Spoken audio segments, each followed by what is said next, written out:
Today I had an experience, and I don't share this from a place of judgment, so please do know that. It's just from the witnessing of what is arising around in the global consciousness, so that I'm always aware of what's still arising in the thoughts of Kelly, in the stories of Kelly, and in the dreamscape. I was in a little cafe and I was doing some work and some editing, and I overheard at the table next to me a young gal talking with her mother, who was basically saying that her desire to put the Christmas tree up before Thanksgiving was ridiculous. Now, this coming from a woman who did a year-round tree for my son's senior year of high school. I really did. I did a tree that was decorated for the entire year. I did that because I wanted sentimentality of all of the memories of those decorations. So his end of his junior year, when Christmas was finalized, I didn't pack the tree up. After December came February, so I decorated it for Valentine's. And then I left that up until early spring, where I did a spring tree. And then after that, I believe it was Easter. There were a few other little holidays in there, I can't remember them all, that we decorated for. And this carried on all the way through his senior year. I loved this because I decorated with thought for that year, knowing that it was the last year he would be home before college. I knew that when his friends would come over for movie nights, they loved seeing what new tree was up in the house. I do remember there was one that was all candy. There was candy all over it, just little balls with candies in them. Maybe that was Halloween, I can't recall. One of my favorites that year, though, was my gnome tree. The gnomes have been around since my son was very little. It started when we lived in New Zealand, and we would decorate these little gnomes, and we would make little fairy gardens with them. And it became a very magical little thing that my son and I did together. And every house that we lived in, we would build a little fairy garden or a little gnome garden. And that carried on throughout the years, which is why now, even today, many call me Auntie Gnomey. And it's become my little nickname. There's gnomes out for the critters here at the tiny acreage now. And it's just a fun, whimsical thing that I enjoy. I like painting them and crafting them, and all my friends know that I collect them, so I tend to get gnomes for holidays and gifts and things like that. So back to my story.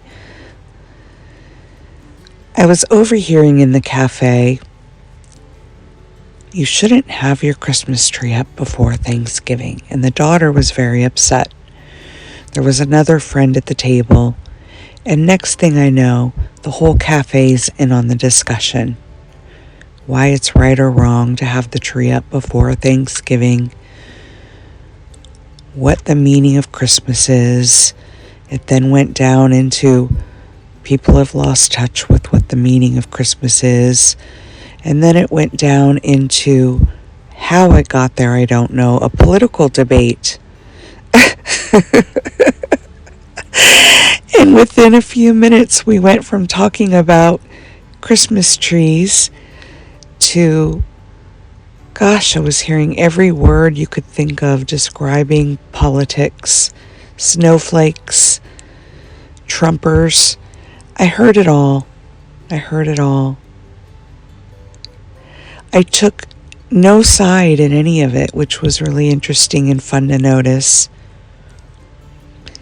And I watched the emotion on people's faces as it went from lighthearted to seriousness for them. It shifted very quickly from a light conversation energetically to a very heavy political conversation and debate. I watched people's body language move from a place of flow and ease to a tightness and rigidity, arms crossed, legs crossed, turning bodies away from tables, shaking of heads, rolling of eyes. Gosh, it's fascinating. People watching to me is just such a beautiful experience. Again, especially when it's not done in judgment, when it's just noticing in the watching the way of it.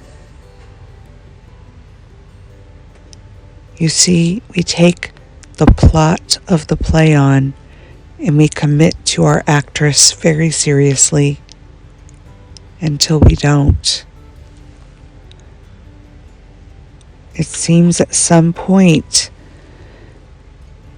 there's a liberation from any need to identify with a side.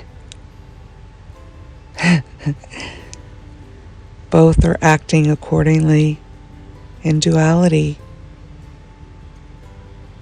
When you have no interest in an outcome, when you're not expecting a destination, when you're not resisting anything at all, it's so hilarious, whimsical. You don't need to watch the Kardashians on TV. You just go to your local cafe because it's playing out right there. And again, that's not coming from a place of judgment. All of this has a purpose. When I let go of the idea that it needs a purpose.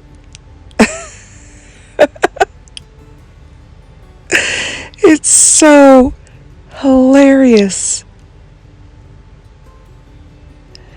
So I need to know, do you put your tree up before Thanksgiving or after? Does it really matter? If you love the thing and you enjoy the thing and it brings you happiness, there's no need for justification. Do what makes your heart soar. No need to debate over it. It's all perfect, just like you. Until next time, much love.